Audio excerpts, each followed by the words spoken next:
هدي محمد صلى الله عليه وسلم وشر الأمور محدثاتها وكل محدثة في دين الله بدعة وكل بدعة ضلالة وكل ضلالة في النار أو كما قال رسول الله صلى الله عليه وسلم.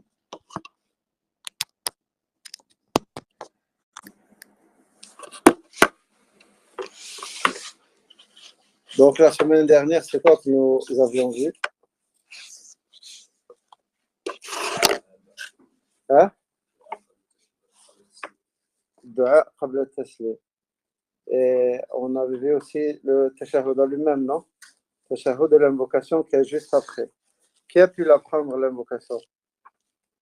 Je l'avais mis, il me semble, dans le groupe. نعم اللهم إني ظلمت نفسي ظلما كثيرا. نعم وكان أيضا اللهم أعني على ذكرك. هذه الأولى صح؟ والثانية طيب من يستظهر التحية؟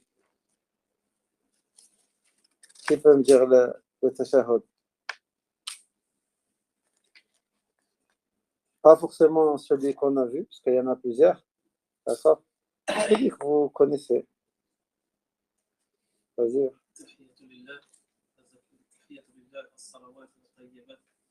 السلام عليك أيها النبي ورحمة الله وبركاته. السلام علينا وعلى عباد الله الصالحين. أشهد أن لا إله إلا أنت. أشهد أن لا إله إلا الله. وأشهد أن محمدا عبده ورسوله. وبعد. اللهم صل على محمد وعلى آل محمد كما صليت على إبراهيم وعلى آل إبراهيم إنك حميد مجيد. اللهم بارك على محمد وعلى آل محمد كما باركت على إبراهيم وعلى آل إبراهيم إنك حميد مجيد. طيب. Donc celle qui est mentionnée ici dans le livre, c'est At-Tahiyyatu Lillah was-salawatu wat-tayyibat. Il y a marqué Assalamu alayka ayyuhan nabi. Il est rapporté que les compagnons disaient que cela le disait pendant la vie du prophète sallallahu alayhi wa sallam, mais après sa mort, il ne disait plus Assalamu alayka ayyuhan nabi. Il disait Assalamu ala nabi. D'accord? Donc après la mort du prophète sallallahu alayhi wa sallam, les compagnons disaient Assalamu ala nabi. Pas Assalamu alayka ayyuhan nabi. D'accord? Si vous voulez, je vous note cette version dans le groupe et je la poste, Inch'Allah. Que les compagnons disaient après la mort du prophète sallallahu alayhi wa sallam, ils ne disaient plus Assalamu alayka ayyuhan nabi wa rahmatullahi wa barakatuh, mais ils disaient Assalamu ala nabi wa rahmatullahi wa barakatuh, Assalamu alayna wa ala ibadillahi as-salihin, ashhadu an la ilaha illa Allah wa ashhadu anna Muhammadan abduhu wa rasuluh. ثم بعد ذلك اللهم صل على محمد وعلى آل محمد كما صليت على إبراهيم وعلى آل إبراهيم إنك حميد مجيد وبارك على محمد وعلى آل محمد كما باركت على إبراهيم وعلى آل إبراهيم إنك حميد مجيد. هذا في التشهد الأول والثاني. الأول والثاني هذا هو الصحيح. الأول والثاني. ليس لأن هناك من يتوقف عند التحيات ولا يصلي على النبي صلى الله عليه وسلم في التشهد الأول، والأولى أن يأتي بالصلاة على النبي صلى الله عليه وسلم حتى في التشهد الأول. Donc, concernant les tahiyat, le musulman doit les faire dans le premier tashahhud et aussi dans le deuxième, pas uniquement dans le deuxième. D'accord? Pas uniquement que dans le deuxième, même dans le premier. Dans le premier aussi, il prie sur le prophète sallallahu alayhi wa sallam. Donc la deuxième partie que vous voyez ici, Allahumma salli ala Muhammad wa ala ali Muhammad, elle se dit que ce soit dans le premier et ou le second. D'accord?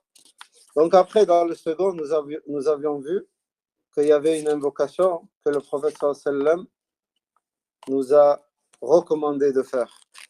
C'est de prendre refuge auprès d'Allah contre quoi? le châtiment de la tombe. Hein? L'enfer, la tombe, les épreuves de la vie et de la mort, et la tentation du Messie ad-Dajjal. طيب.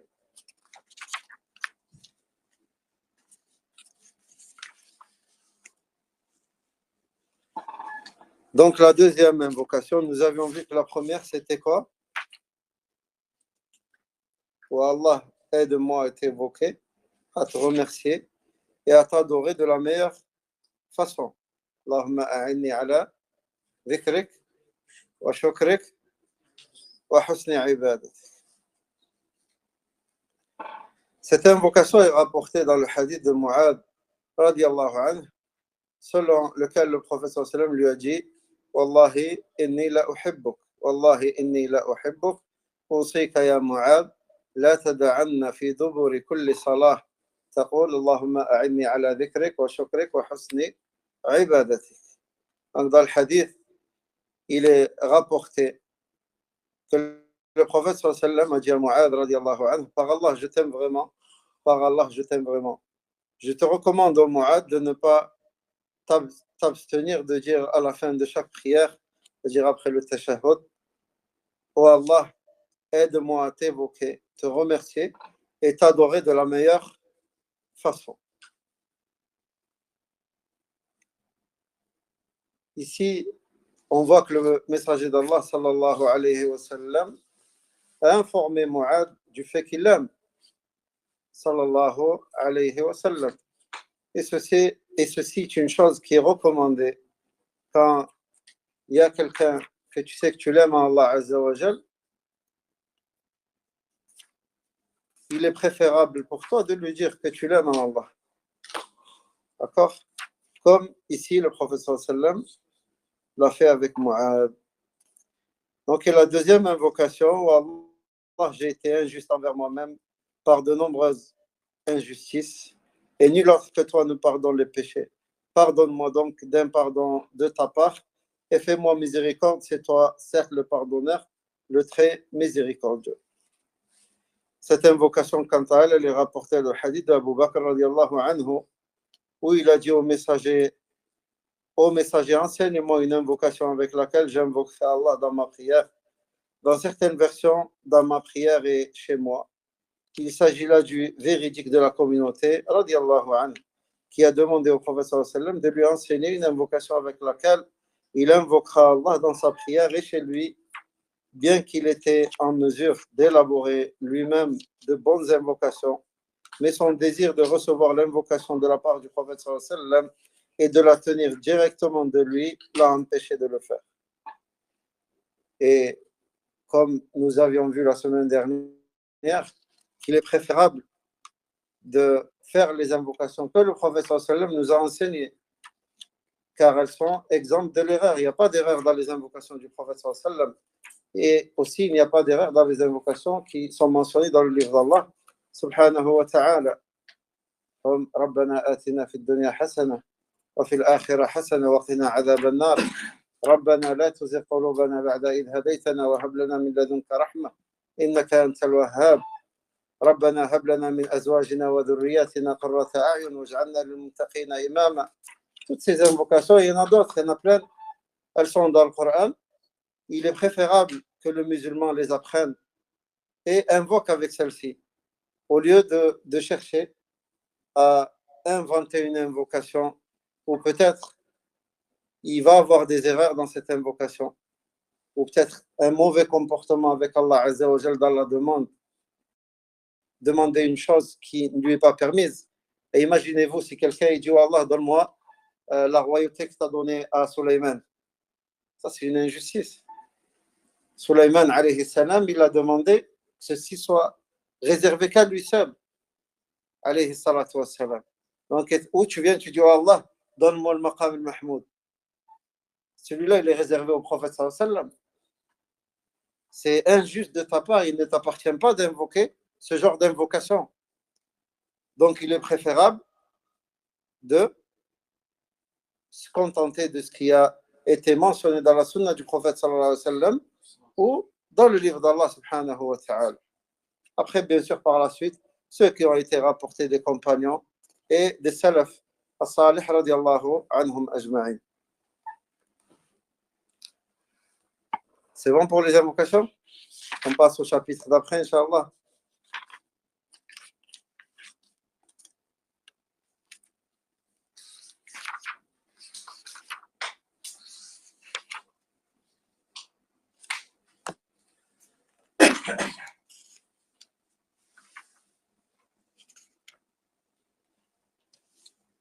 Avant ça, il me semble qu'il y avait une parole de Ibn Qayyim qui était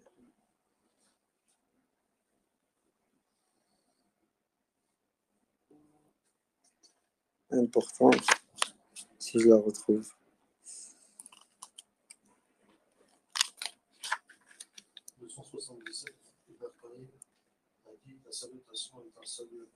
En français et en arabe, elle est où? En arabe, dans le livre en arabe. Bah, le livre en arabe. T'es malin, toi. طيب. في قول النبي صلى الله عليه وسلم اللهم إني ظلمت نفسي ظلما كثيرا إلى آخره قال فيما يتعلق بالتشهد الأول بعد أن يقول التحيات أشهد أن لا إله إلا الله وأشهد أن محمدا عبده ورسوله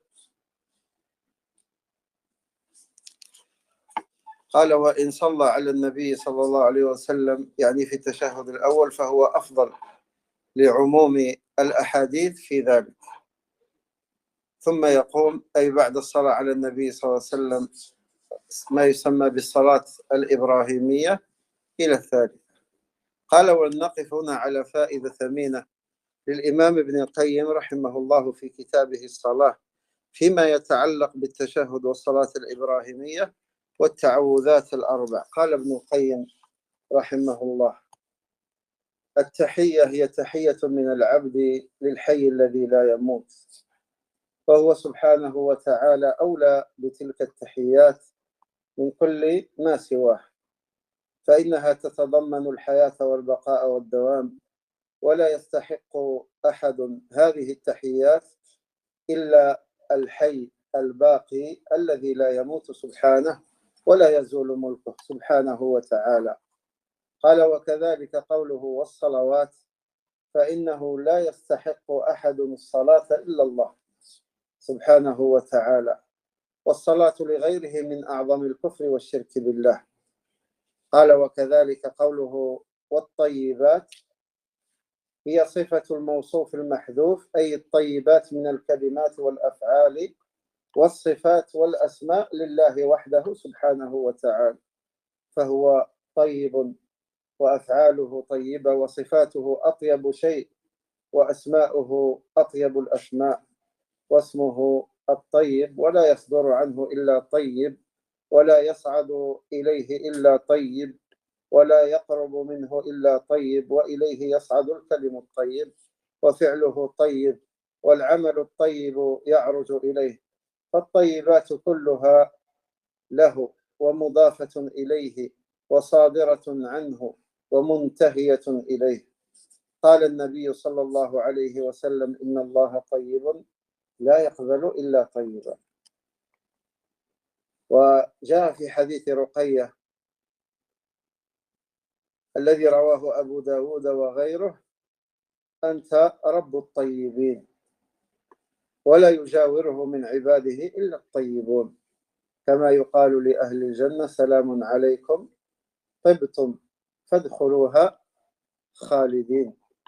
وقد حكم سبحانه في شرعه وقدره أن الطيبات للطيبين فإذا كان هو سبحانه الطيب على الإطلاق فالكلمات الطيبات والأفعال الطيبات والصفات الطيبات وكذلك الأسماء الطيبات كلها له سبحانه وتعالى لا يستحقها أحد سواه بل ما طاب شيء قط إلا بطيبته سبحانه وتعالى فطيب كل ما سواه من آثار طيبته ولا تصلح هذه التحية الطيبة إلا له سبحانه وتعالى.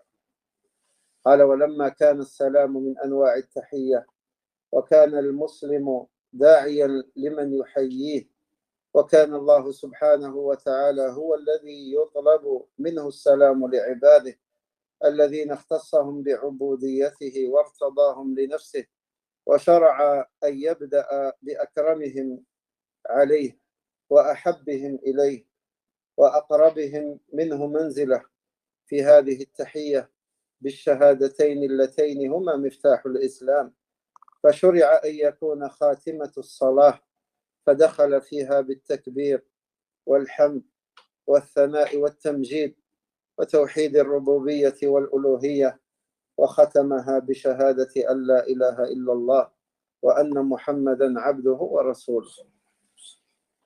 قال وشرعت هذه التحية في وسط الصلاة إذا زادت على ركعتين تشبيها لها بجلسة الفصل بين السجدتين، وفيها مع الفصل راحة للمصلي لاستقباله الركعتين الآخرتين بنشاط وقوة، بخلاف ما إذا والى بين الركعات، ولهذا كان الأفضل في النفل مثنى مثنى، وإن تطوع بأربع جلس في وسطهن. قال وجعلت كلمات التحيات في آخر الصلاة يرحمك الله بمنزلة خطبة الحاجة أمامها، فإن المصلي إذا فرغ من صلاته جلس جلسة الراغب الراهب يستعطي من ربه ما لا غنى به عنه، فشرع له أمام استعطائه كلمات التحيات مقدمة بين يدي سؤاله، ثم يتبعها بالصلاة على من نالت أمته هذه النعمة على يديه وسعادته، فكأن المصلي توسل إلى الله سبحانه بعبوديته ثم بالثناء عليه والشهادة له بالوحدانية، ولرسوله صلى الله عليه وسلم بالرسالة، ثم الصلاة على رسوله، ثم قيل له تخير من الدعاء أحبه إليك، فذاك الحق الذي عليك وهذا الحق الذي لك.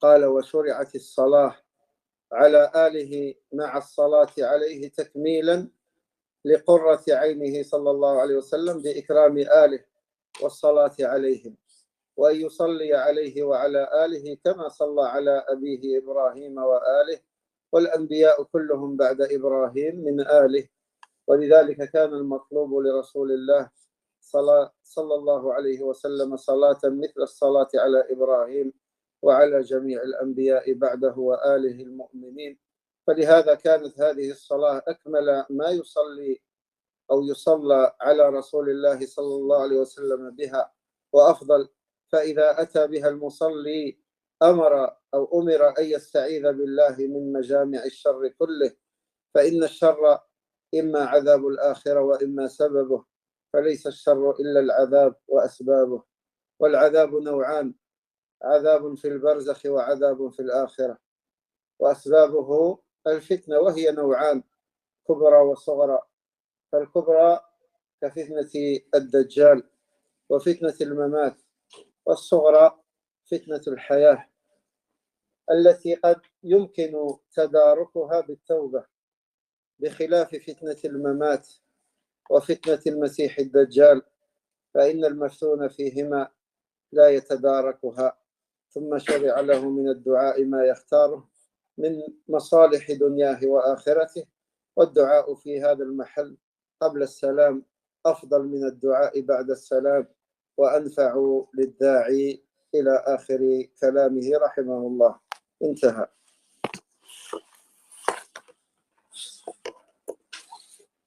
Donc le cheikh ici il dit on doit s'arrêter ici pour souligner une leçon inestimable rapportée par l'imam Ibn al-Qayyim. Et avant cela, il a mentionné le fait que dans le premier tashahhud, il est préférable que le musulman fasse aussi la prière sur le prophète sallallahu alayhi wa sallam et sur Ibrahim alayhi as-salam.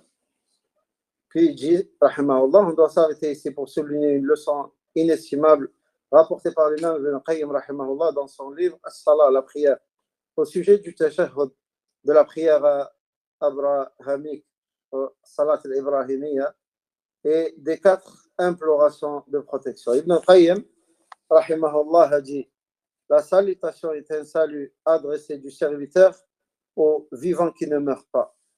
En effet, il est, subhanahu wa ta'ala, plus digne de ces salutations que quiconque en dehors de lui, car celle-ci porte sur la vie, l'éternité et la permanence, et nul n'est digne de ces salutations excepté Allah subhanahu wa ta'ala, le vivant qui ne meurt jamais et dont la royauté dure éternellement.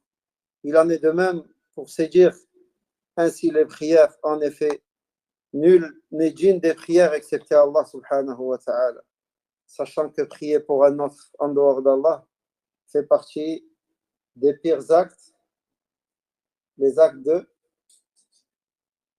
de mécréance et d'association à l'égard d'Allah subhanahu wa ta'ala. Il en est de même pour se dire, c'est-à-dire ses paroles. Et les meilleures œuvres, en effet, le terme at-tahiyyat, meilleures œuvres, est utilisé ici comme adjectif pour un nom qualifié supprimé, c'est-à-dire tout ce qui est qualifié de meilleur. Ici, ils ont mis, non, c'est at-tayyibat, pas at-tahiyyat, c'est moi qui ai mal lu. Ils ont mis tahiyyat, alors c'est at-tayyibat, c'est moi qui ai mal lu. Excusez-moi. Donc, ce qui est qualifié de meilleur, d'excellent et de bon comme parole, œuvre, attribut, et non appartiennent à Allah subhanahu wa ta'ala seul. Les noms qui appartiennent à Allah seul. En effet, Allah est bon et ses œuvres sont bonnes, ses attributs sont les plus excellents ou sublimes plutôt. Et ses noms sont les plus beaux. Son nom est le bon. Il ne procède de lui que ce qui est bon. Il ne monte vers lui que ce qui est bon. Et ne se rapproche de lui que ce qui est bon. Vers lui monte la bonne parole. Son œuvre est bonne et la bonne action monte vers lui, subhanahu wa ta'ala. Ainsi, toutes les bonnes œuvres lui appartiennent, subhanahu. Elles lui sont attribuées. Elles procèdent de lui et aboutissent vers lui, subhanahu wa ta'ala. Par ailleurs, le prophète sallallahu alayhi wa sallam a dit: certes, Allah est bon, il n'accepte que ce qui est bon. Et dans le hadith sur la guérison du malade par la ruqya rapportée par Abu Daoud et autres, il dit: tu es le Seigneur des bons et ne se rapprocheront de lui que les bons. Comme il sera dit aux gens du paradis: salut à vous, vous avez été bons, entrez donc pour y demeurer éternellement. Salamun alaykum tibtum fadkhuluha khalidin. Donc par ailleurs, Allah Azza wa Jal a établi dans sa législation et son décret que les bonnes femmes vertueuses seront pour les bons hommes vertueux. Étant donné qu'Allah Azza wa Jal est bon dans l'absolu, il est logique que les bonnes paroles, les bonnes œuvres, les bons attributs et les bons noms lui appartiennent tous, et que nul autre que lui n'en soit digne en dehors de lui, subhanahu wa ta'ala. En vérité, rien n'est bon que par sa bonté, subhanahu wa ta'ala. Et tout ce qui est bon est la conséquence de sa bonté. Ainsi, ces bonnes salutations ne peuvent être attribuées qu'à lui, subhanahu wa ta'ala. Donc, étant donné que souhaiter la paix fait partie des formules de salutation que le musulman invoque pour celui qu'il salue, que c'est d'Allah Azza wa Jal que la paix est sollicitée pour ses serviteurs, qu'il a agréé et élu pour l'adorer, et qu'Allah a légiféré que ces salutations doivent commencer par le plus noble de ses serviteurs, le plus aimé de lui, celui dont le rang est le plus proche de lui dans ses salutations, à travers les 2 attestations qui sont la clé de l'islam. C'est-à-dire c'est par celle-ci qu'on rentre dans l'islam. Il a été donc légiféré que les salutations clôturent la prière. En effet, le fidèle accède à la prière par le takbir. Il peut accéder à la prière par autre chose. Hein? S'il dit Alhamdulillah au lieu d'Allahu Akbar, sa prière est bonne. Et s'il dit Allahu A'zam, vous êtes sûr? D'accord. Donc les louanges, donc la prière, elle commence, le fidèle accède à la prière par le takbir, ce qui est le takbir al-ihram. Puis les louanges, les glorifications, les proclamations de l'unité d'Allah dans sa seigneurie, sa divinité et ses noms et attributs. Il la clôture par l'attestation que nulle divinité ne mérite d'être adorée en dehors d'Allah subhanahu wa ta'ala et que Muhammad est son serviteur et son messager sallallahu alayhi wa sallam. C'est quand qui dit cela? Hein? Il la clôture par les deux attestations. C'est quand qui dit les deux attestations? À la fin. Cette salutation est légiférée au milieu des prières qui comportent plus de deux unités, comme dans la position assise séparant les deux prosternations. En plus de la séparation, elle constitue une pause pour le fidèle afin de lui permettre d'accomplir les deux dernières unités avec plus d'enthousiasme et dynamisme, contrairement à ce que s'il devait faire les 4 rak'at de façon continue. C'est pourquoi il est préférable d'accomplir les prières surrogatoires 2 par 2, comme le professeur sallam nous l'a recommandé. Et s'il les fait en 4 unités, il lui est recommandé de s'asseoir au milieu. Les paroles des salutations récitées à la fin de la prière sont-elles un serment de requête, ce qu'on appelle le serment du besoin aussi, khutbat al-haja.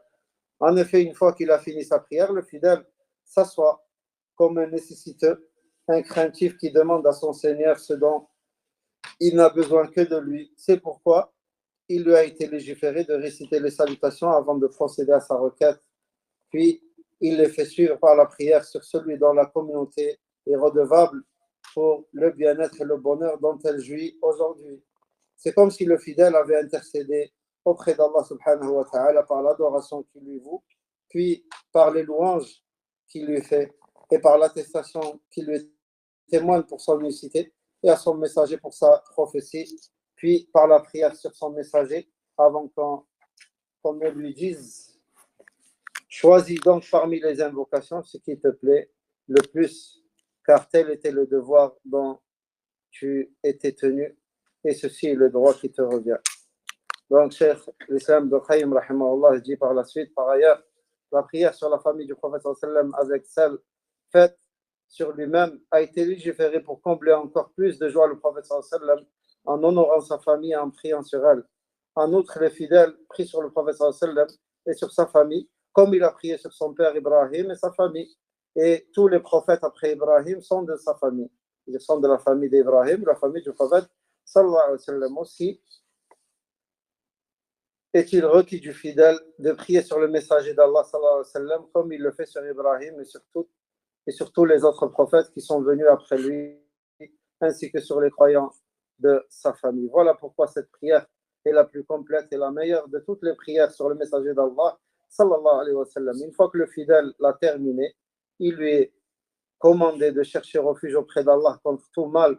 En effet, le mal se trouve soit dans le châtiment de l'au-delà, soit dans les causes du mal. Le mal ne peut donc venir que du châtiment ou de ses causes. Le châtiment est de deux types. Un châtiment dans ce qu'on appelle le hayat al-barzakhiya qui a lieu quand? Hein? Après la mort, dans la tombe. Dans la tombe. Le hayat al-barzakhiya, c'est la période entre la mort et la résurrection. Et bien sûr, tout endroit dans lequel l'être humain se trouve après sa mort, c'est sa tombe. Hein, ce n'est pas forcément le trou dans lequel on le met. Hein? S'il a été avalé par un lion ou s'il a été mangé par un poisson, ben le ventre du poisson, ça va être sa tombe jusqu'à ce qu'il soit ressuscité. Donc après, il dit un châtiment dans l'au-delà. Les causes du mal sont les épreuves et les tentations qui sont de deux types, majeurs et mineurs. Les majeurs sont l'épreuve de Al-Masih al-Dajjal et l'épreuve de la mort. Les mineurs, ce sont les tentations de la vie dont on peut se rattraper par le repentir, contrairement à celles de Al-Masih al-Dajjal et de la mort.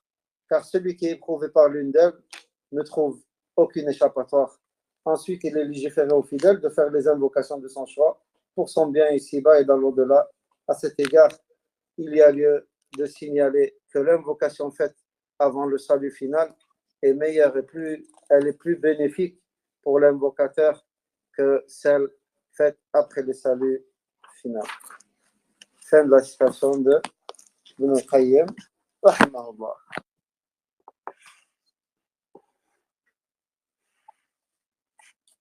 Donc maintenant, on passe à la 10e leçon, qui est les actes surrogatoires dans la prière. Sunan. Sunanesh. Vous n'êtes pas très... Hein? Il a répondu. Oh là là. طيب الدرس العاشر سنن الصلاة. قال سنن الصلاة ومنها الاستفتاح. تعرفون الاستفتاح؟ ها؟ نو؟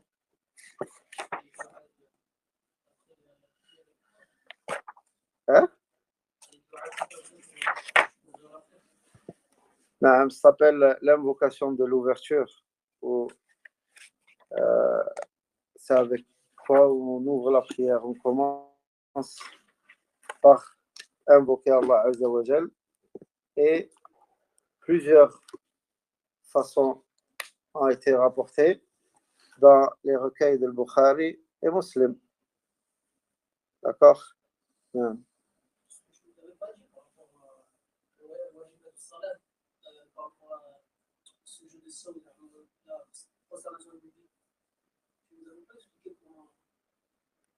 Parce que pour l'instant, on n'a pas fait les prosternations de l'oubli.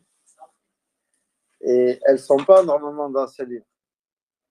D'accord? Dans ce livre, elles n'y sont pas. Après, si vous voulez, à la fin, on les fait, ça ne me dérange pas. Sachant que c'est les sujets du fiqh, comme on a vu, moi je vais vous rapporter ce qui me paraît le plus juste, ce qu'on a vu nous, avec les mashayikh, ce qui me paraît le plus juste. Il se peut que l'un d'entre vous voit une autre façon de faire et qu'il ne vienne pas dire non, Abou Sérine, il a dit n'importe quoi. Hein? C'est une des façons qui est connue et légiférée que le professeur sallam a fait, ou les compagnons. D'accord? Si vous voulez, Inch'Allah, après qu'on finit le chapitre de la prière, le prochain cours, on peut faire expliquer, mais brièvement, par rapport aux prosternations de l'oubli. D'accord? En tout cas, pour les sunan, il n'y a pas de prosternation de l'oubli. Elles sont que pour les obligations. D'accord? Elles sont que pour les obligations. Donc la première, l'invocation d'ouverture. الأولى دعاء الاستفتاح. قال الثانية جعل كف اليد اليمنى على اليسرى فوق الصدر حين القيام قبل الركوع وهو يرى وبعده. هذا رأي الشيخ ابن باز رحمة الله عليه، أن حتى بعد الركوع الإنسان يضع يده اليمنى على اليسرى موطن فوق الصدر. On peut faire soit comme ça ou comme ça. On ne peut pas faire comme ça. Soit comme ça ou comme ça. Si on est serré, c'est autre chose. On parle à la base. La base, non. Si on est serré, لا يكلف الله نفسا إلا وسعها. والله عز وجل قال والنبي صلى الله عليه وسلم قال اتقوا الله ما استطعتم. Si on est serré à la base, par exemple, les mains, soit on les pose là, ou juste un peu en bas, on ne les pose pas ici. Ni ici. Mais si on est serré, qu'on doit monter, on monte. On n'a pas le choix. D'accord? À la base, les mains, on pose la main droite sur la main gauche, comme ça. Et ici. Les laisser comme ça, non, ça c'est pas une chose que le prophète seulement fait. Le fait de certains laissent les bras au long de leur corps, au niveau de leur cuisse, ils ne mettent pas la main droite sur la main gauche. C'est pas la façon de faire du prophète sallallahu alayhi wa sallam. Non?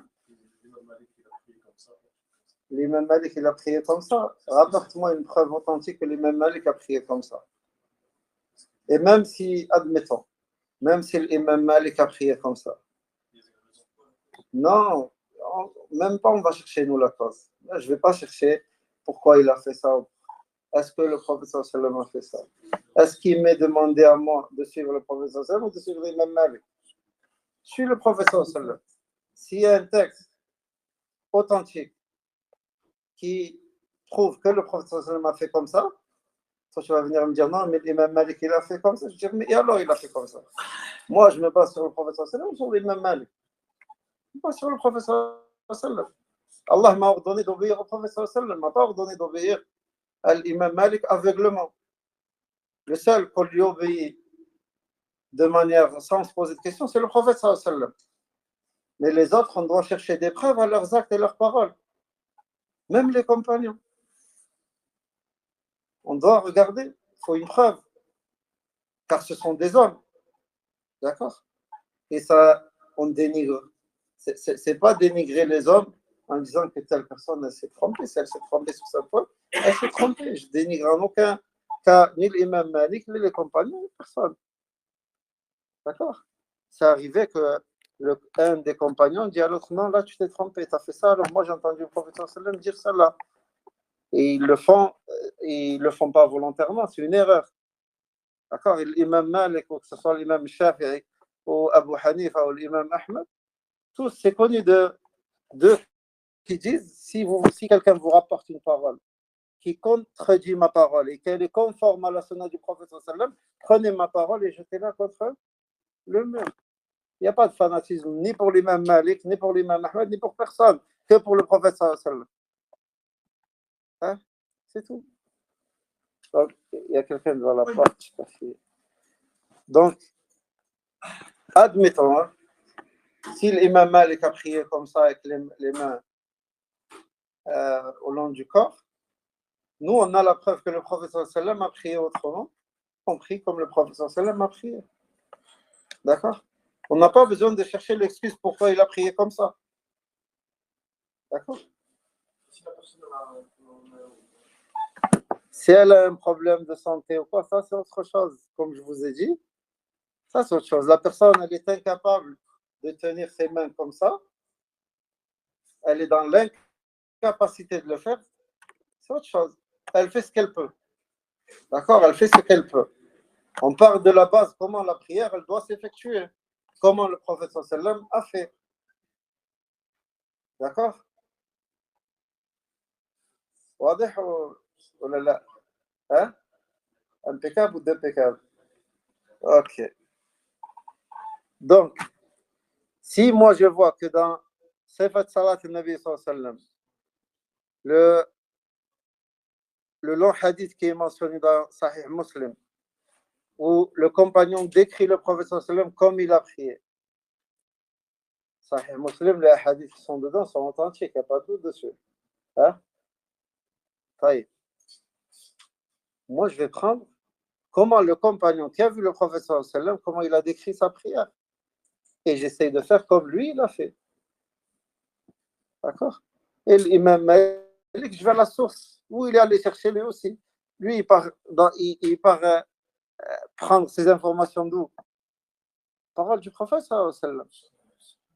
Après, il y a un très bon livre qui est Raf' al-Malam an al-A'imma al-A'lam de Cheikh Islam Ibn Taymiyyah, rahimahullah, si ma mémoire est bonne, où le cheikh il explique pourquoi les 4 imams ont divergé sur certains sujets.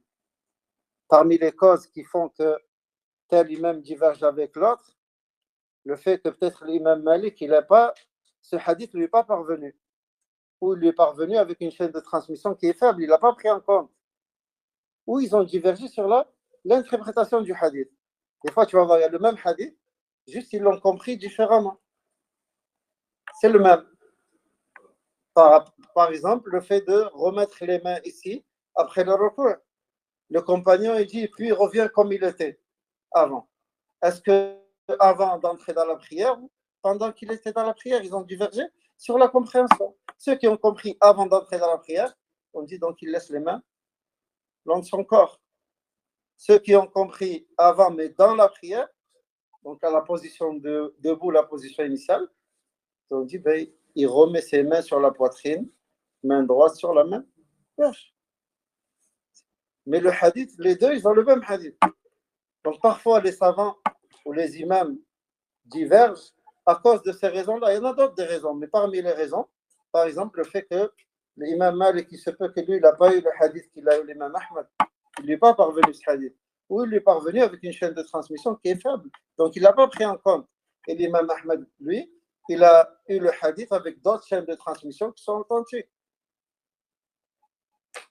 Vous comprenez? Oui. Puis il a dit mettre la paume de la main droite sur la main gauche, sur la poitrine, pendant la station debout, avant, et ici il dit, et après l'inclinaison. Ça, c'est l'avis de Cheikh Ibn Baz, rahmatullahi alayh. D'autres, ils disent qu'après l'inclinaison, non, il ne remet pas les mains sur la poitrine. Et les deux avis sont bons. Ce n'est pas une chose qui va annuler ta prière si tu fais cela ou l'autre. Hein? Certains savants ont conseillé de faire des fois comme ça et des fois comme ça. Comme ça, au moins, d'accord?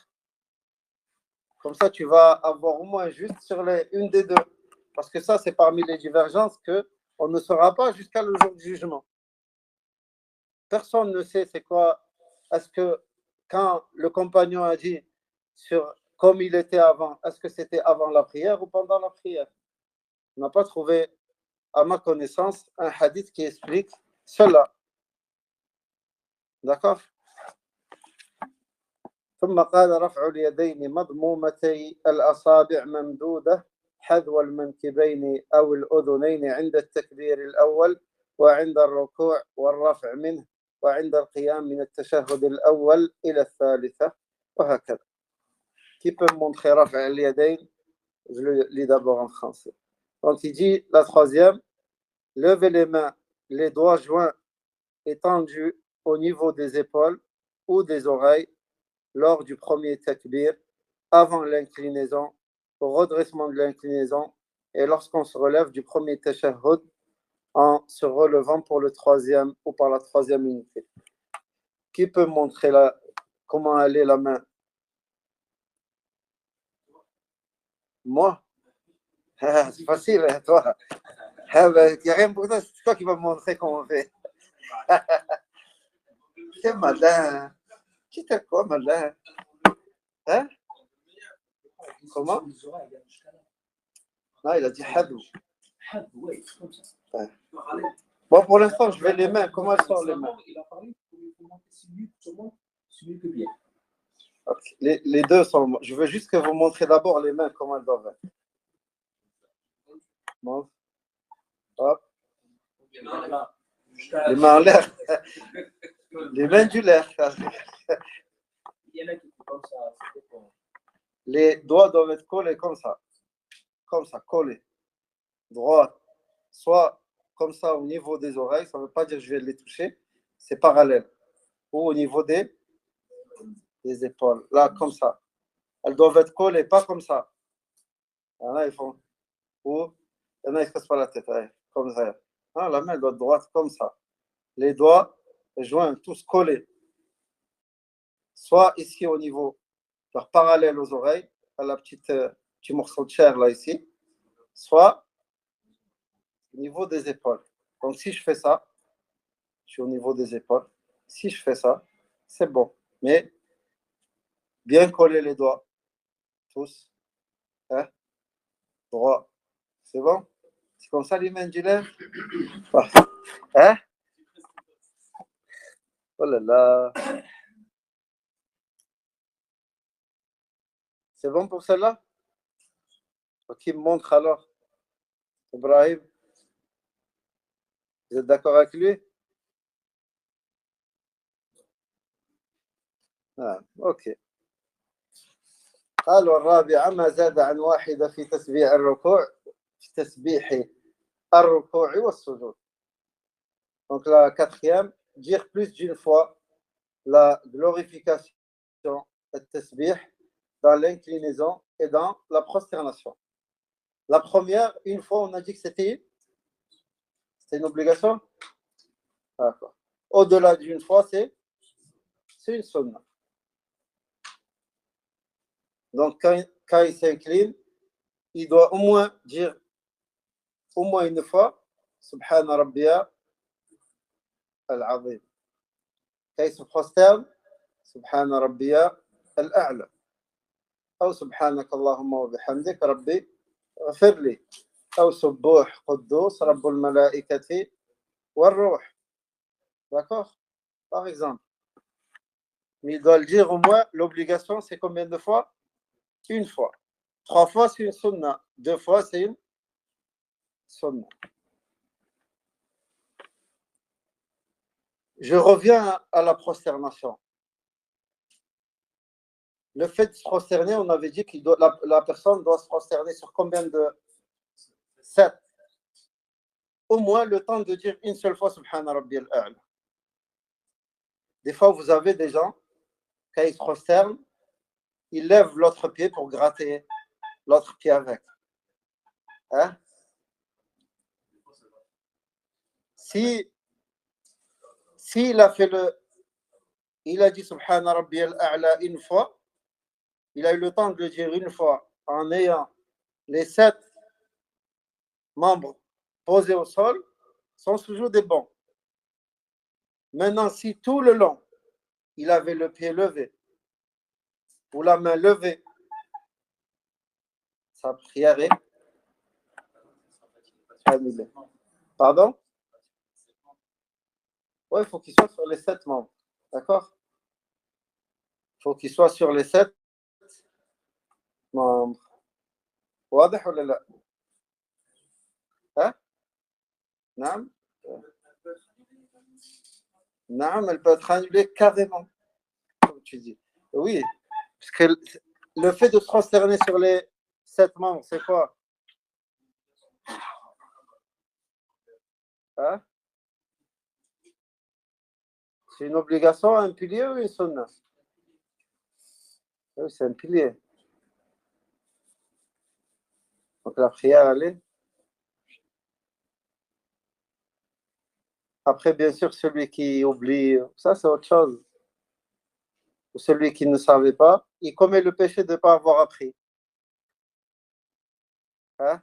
Il commet le péché de ne pas avoir appris, chercher à apprendre. Et on espère pour lui que sa prière est bonne.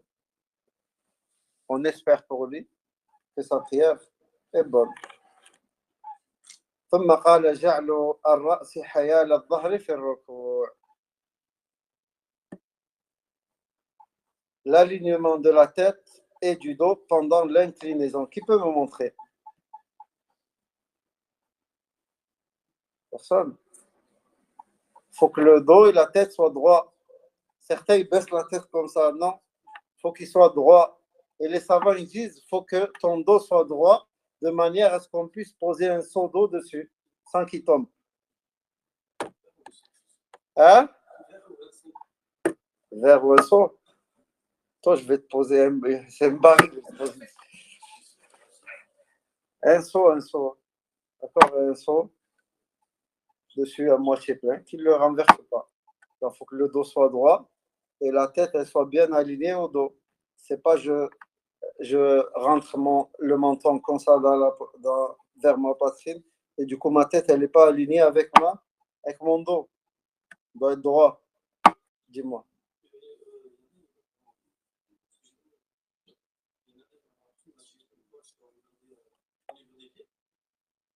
Ah, j'ai sauté un.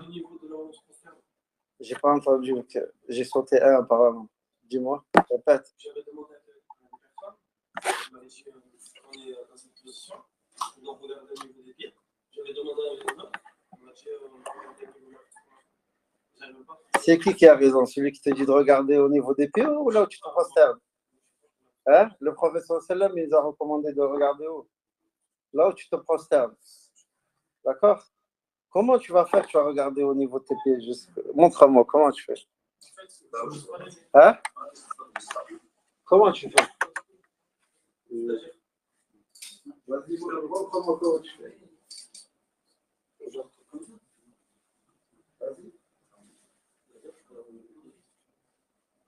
Est-ce que là, tu es droit pour toi? Donne-moi un soin, il peut être soin. Donne-moi la chaîne. Là, il était dos. Vas-y, elle était toi. Tu vois, elle ne doit pas tomber. Rester comme ça, droit. Et la tête comme ça, droite. Ni haute comme ça, ni basse comme ça. Elle doit être comme ça. Et tes yeux, regarde, moi, je pense que tu regardes pas tes pieds. Hein? C'est bon?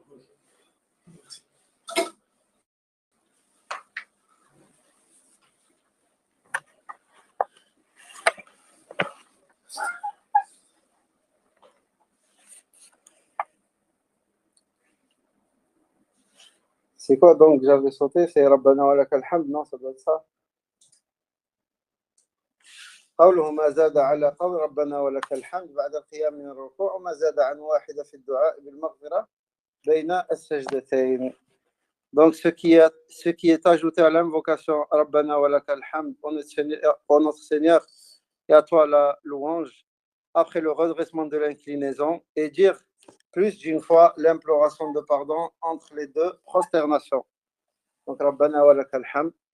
Après, il y a d'autres invocations que le prophète sallam a fait, comme Hamdan kathiran, tayyiban, mubarakan fi. Il y en a d'autres. Mil as-samawati wa mil ardi. Il y en a d'autres. Et entre les prosternations, on dit quoi? Quand on est assis, Rabbi ighfirli, Rabbi ighfirli. Hein? Non, il n'y a pas que celle-là. نعم واجبرني وارزقني نعم نعم رب اغفر لي وارحمني واهدني وعافني وارزقني واجبرني. Après, Rabbi ighfir li, c'est le plus simple pour l'apprentissage. D'accord? D'accord, il est le plus simple, Rabbi ighfir li, Rabbi ighfir li. Et tu la répètes autant qu'il le faut. D'accord? Tant que l'imam ne s'est pas reprosterné, tu la répètes. Donc, on a dit après l'alignement de la tête et du dos pendant l'inclinaison. ورفع الذراعين عن الأرض حين السجود. j'oublie encore. مجافاة العضدين عن الجنبين والبطن عن الفخذين والفخذين عن الساقين في السجود. Écarter les bras des flancs. Qui peut montrer? Non. Le ventre des cuisses. Pourquoi je ne peux pas montrer? Tu peux me prosterner? Je vais prendre un cobaye. Noam, viens ici.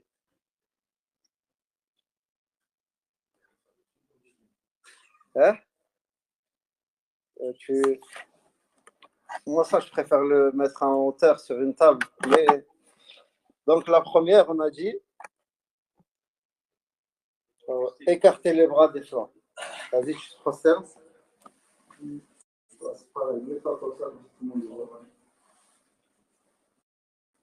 Vas-y, prosterne-toi. Les bras doivent être bien écartés comme ça. Pas ici. Vous voyez tous ou pas? Normalement, ils sont ici et comme ça devant. Direction de là, près de là. Comme ça. Ça, c'est pour les bras. Après, les cuisses. Les cuisses, il doit les reculer.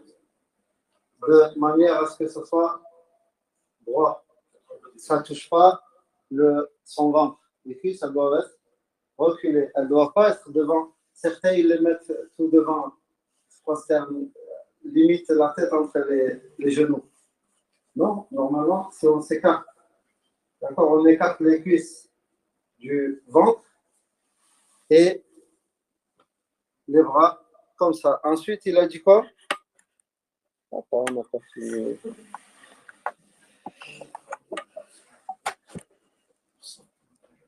Donc, écarter les bras, le ventre des cuisses et les cuisses des jambes pendant la prosternation. C'est-à-dire les cuisses des jambes. Hein?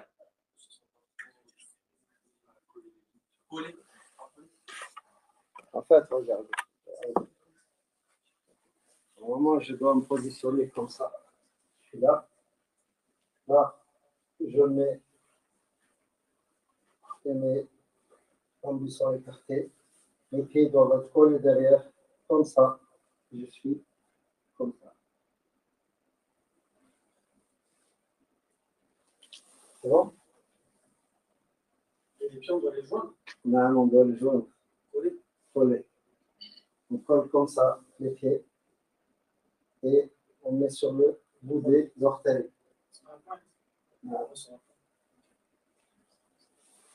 C'est bon? Pourquoi on les colle? C'est quoi la preuve qu'on les colle? Il y a le hadith Aïcha radiallahu anha. Elle dit qu'une nuit, elle s'est levée, elle cherchait le prophète sallallahu alayhi wa sallam et elle a touché les pieds du prophète sallallahu alayhi wa sallam alors qu'il était en prosternation. Et elle ne peut toucher les deux pieds que s'ils sont collés. واضح? Une fois, dans la mosquée de Cheikh Rabi, qu'Allah le guérit, il y avait un frère qui priait. Il n'avait pas collé ses pieds. Il priait la prière surrogatoire. Nous, on a été étonnés de voir le cheikh à son âge courir pour venir lui coller les pieds. Et il a dit, c'est ça la sunna. C'est comme ça qu'il faut prier. Wallah, il a couru vers le frère. Pourtant, il est très âgé. Il marchait, il s'aidait avec une canne. Il a couru vers le frère. Il lui a collé les pieds. Il a appuyé comme ça avec les pouces pour que ça rentre dans sa tête. Il ne l'oublie pas. Pour qu'il ne l'oublie pas, il a dit, c'est ça la sunna. Et il est parti. Et c'est mentionné dans Sifat Salat. Les Cheikh Nasruddin al-Albani, rahmatullahi alayhi. C'est bon? Donc les pieds doivent être collés. طيب. قال والثامنة رفع الذراعين عن الأرض حين السجود. Et ça c'est ce qu'on a vu. Il ne faut pas poser les coudes au sol. Le prophète sallallahu alayhi wa sallam a dit ça, c'est l'assise des chiens.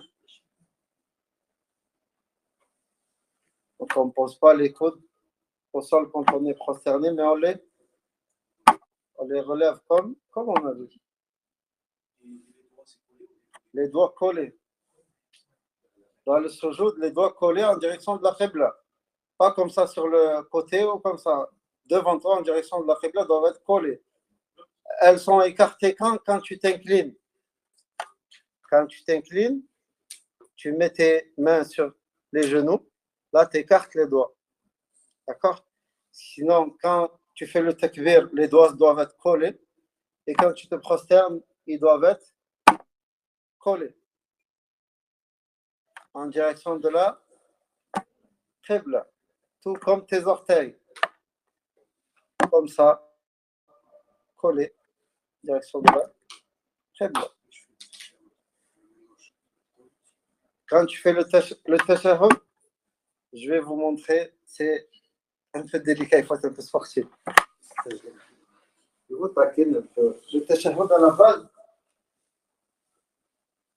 les pieds, on avait déjà vu la position.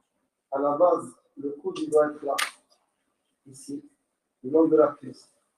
Celle-là, pareil, ici. Et je suis, comme ça, le professeur m'a dit, il fait un cercle avec son pouce et le majeur. D'accord? Et il bouge. Bouger le doigt, il y a 3 façons de le faire.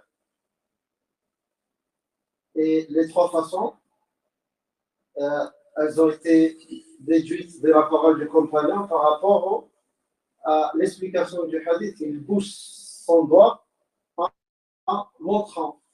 Donc les savants, ils disent soit tu bouges ton doigt comme ça tout doucement, de haut en bas, en montrant devant toi, soit de droite à gauche, mais tout doucement, soit comme ça. Il bouge son doigt en montrant.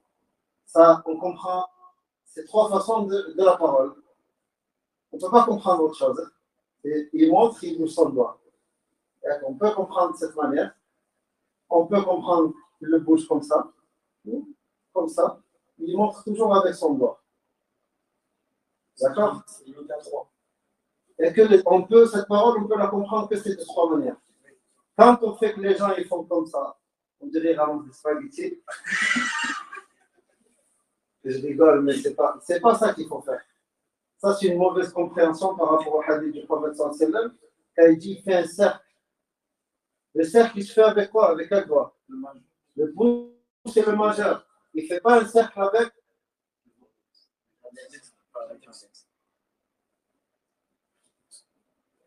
Voilà. Donc, il ne tourne pas avec son index. Son index, il le bouge soit de haut en bas ou de bas en haut, ou vers le côté, droite à gauche, gauche à droite. Ou sinon, il fait ça comme s'il montrait avec son doigt, il le bouge. Il n'y a que ces manières-là. On ne peut pas comprendre le hadith d'une autre manière. Donc, si tu fais l'une des trois, c'est bon. Le reste n'est pas bon. C'est bon? Et après, tu as certains qui ne bougent même pas leurs doigts ou à peine s'ils font ça que pendant le tashahhud, quand ils disent ashhadu an la ilaha illallah. Ceci n'est pas conforme à la sunna du prophète sallallahu alayhi wa sallam. Celui qui ne bouge pas le doigt, il doit le bouger, il ne se laisse que un petit peu doucement. D'accord?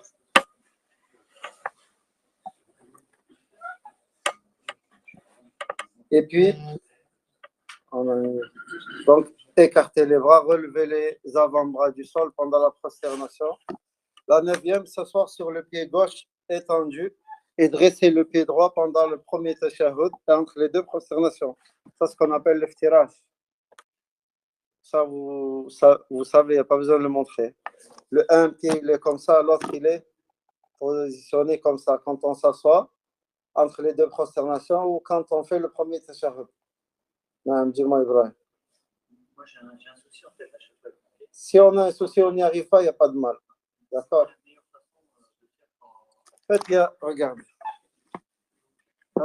Ce qui est autorisé, ce qui n'est pas autorisé. Soit tu fais ça, ça c'est autorisé. Ça, c'est autorisé. Il y a deux façons, on appelle ça l'iqra. Il y a deux façons de. Il y en a une qui est autorisée, l'autre non. Celle-là, en collant les pieds, elle est autorisée. Celle-là, comme ça, elle n'est pas autorisée. Or, celle-là est autorisée. Et si j'écarte les pieds, comme ça, ce n'est pas autorisé. Après, il y a ce qu'on appelle le tawarruk. Je vais essayer, moi, j'ai mal vu que je me suis opéré du genou il n'y a pas longtemps. Et j'essaye. Alors là, c'est comme ça le tawarruk. Il y a deux façons. Ça, c'est le dernier. Le dernier tashahhud. Soit le pied comme ça, entre mon pied et le fessier droit. Et je m'assois sur le fessier gauche. Soit, il y a un deuxième, le pied il est comme ça, celui-là il vient se poser ici, et je suis comme ça. L'un ou l'autre. Ne soyez pas étonnés, des fois il y a des gens très très vieux, ils peuvent le faire que comme ça, ils n'arrivent pas à s'asseoir autrement. C'est bon?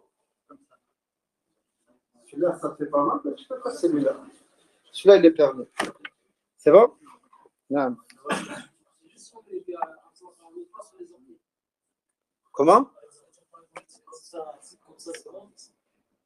Non. Non, non. Comme ça, non. Comme ça, est collé. Collé. S'ils ne sont pas collés, non. Tu m'as vu le faire? Non. Donc je vous ai montré le 10e qui s'appelle le tawarruk, c'est-à-dire l'assise au dernier tashahhud dans les prières de 4 ou 3 unités. Inch'Allah, c'est bon, on s'arrête ici pour aujourd'hui, au 10e. Comme ça fait pas trop d'informations. Et le prochain cours, Inch'Allah, on finira. Et il restera les ablutions. Il y a encore de quoi faire avant de faire les consternations de l'oublier.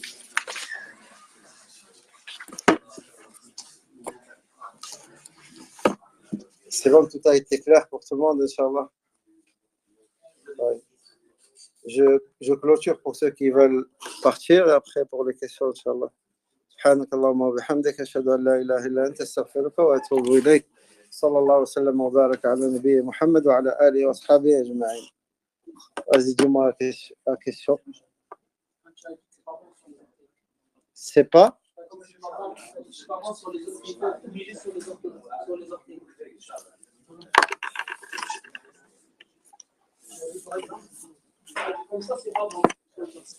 à ma connaissance, non. Mais c'est que pendant ta chaîne ou dans toute la prière, même entre les deux concernations? Normalement, c'est dans toute la prière, tu dois faire soit une des manières que je t'ai montrées. Si ma mémoire est bonne, c'est comme ça, Wallah. Concernant le cours? Oui, non. Il faut que tu sois sûr, oui ou non? Oui, pendant le cours, tu as parlé d'un groupe. Moi, je ne peux pas sur un groupe. Si tu l'es, le groupe Le Nectar Cacheté, là. Sur Telegram. D'accord, ben tu me dis, je te rajoute sur le groupe.